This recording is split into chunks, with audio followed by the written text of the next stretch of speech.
Di era digital saat ini, komunikasi menjadi lebih mudah dan lebih cepat. Kita bisa terhubung di mana saja dan kapan saja. Namun, dengan adanya kemudahan itu, tidak memberikan atau tidak membawa kejelasan untuk komunikasi. Hal yang pernah kita lakukan, hal yang pernah kita alami, yaitu ketika kita mengirimkan suatu informasi penting, pesan penting, atau hanya sekedar mengajukan pertanyaan pada sebuah grup atau obrolan, namun tidak ada yang merespon atau hanya dibaca saja. Nah, situasi tersebut mungkin biasa dianggap hal yang biasa saja atau hal yang sederhana.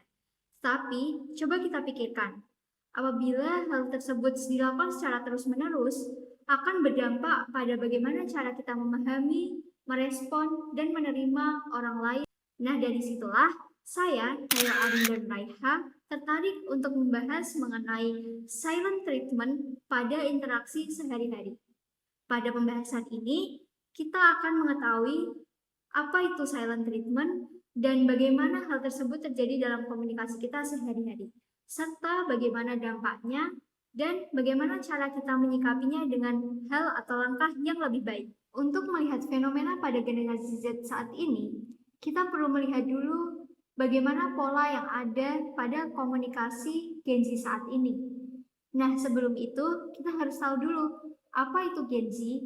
Gen Z merupakan generasi yang lahir sekitar tahun 1997 hingga tahun 2012. Nah, menurut data BPS terbaru yang saya dapatkan, Gen Z menjadi salah satu kelompok demografis terbesar di Indonesia dengan jumlah kurang lebih 27,94% atau 75 juta jiwa di Indonesia.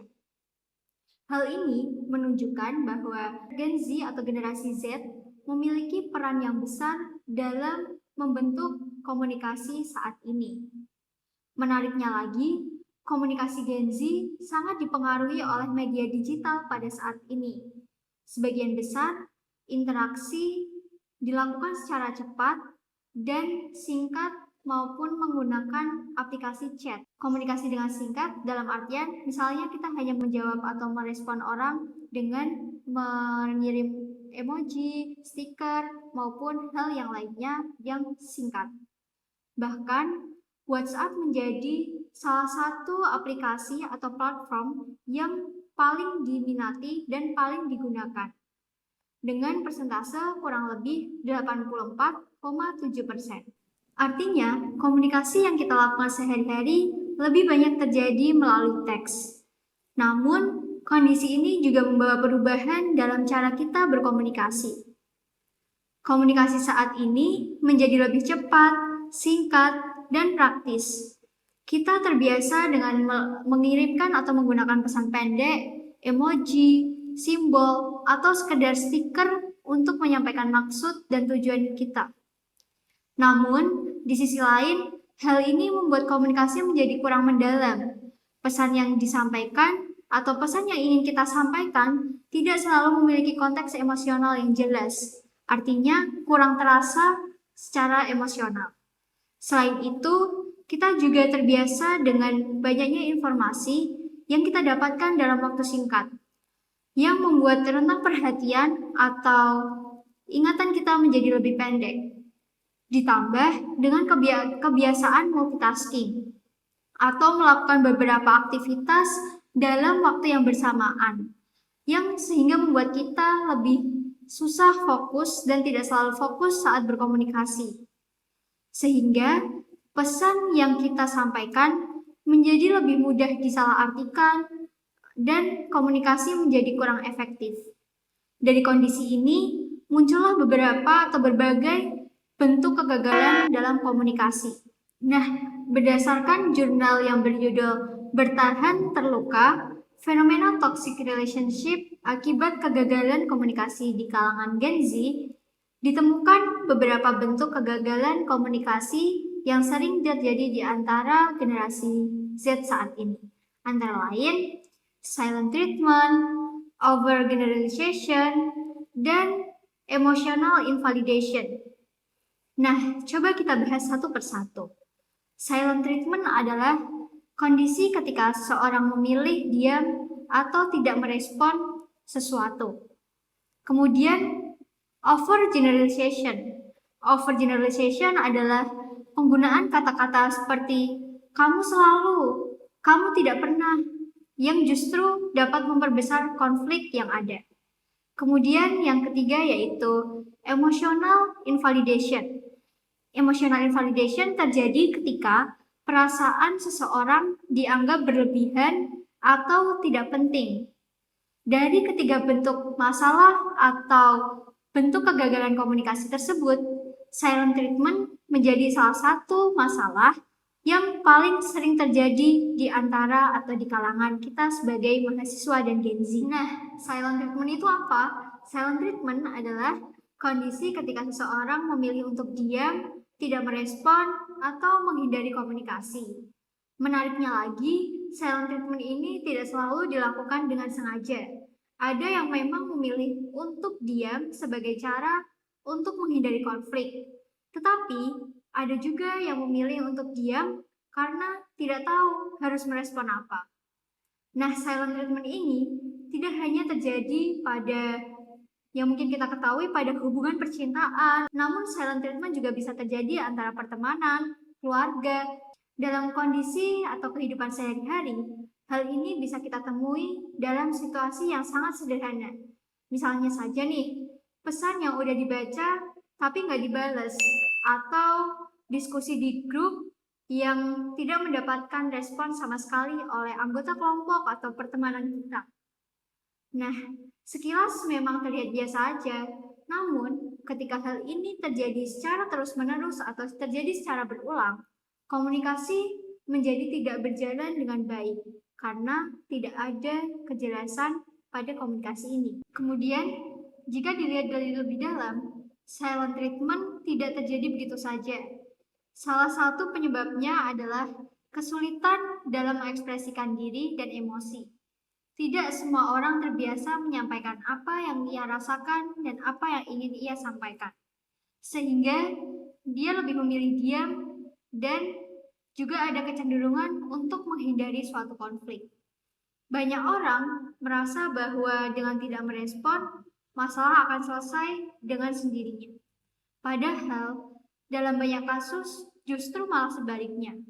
Masalah tidak benar-benar hilang, hanya saja tertunda, bahkan bisa menjadi lebih besar. Faktor lain yang menyebabkan yaitu kebiasaan berkomunikasi secara digital. Karena komunikasi secara digital tidak dilakukan secara langsung, melainkan melalui teks, sehingga emosi dan maksud seringkali tidak tersampaikan dengan jelas. Ditambah lagi dengan kurangnya empati dalam merespon orang lain dan membuat komunikasi menjadi semakin tidak efektif lagi. Selain itu, ada pun dampak dari silent treatment. Nah, dampak dari silent treatment tidak hanya terlihat dari sisi komunikasi saja, tetapi juga dari sisi psikologis.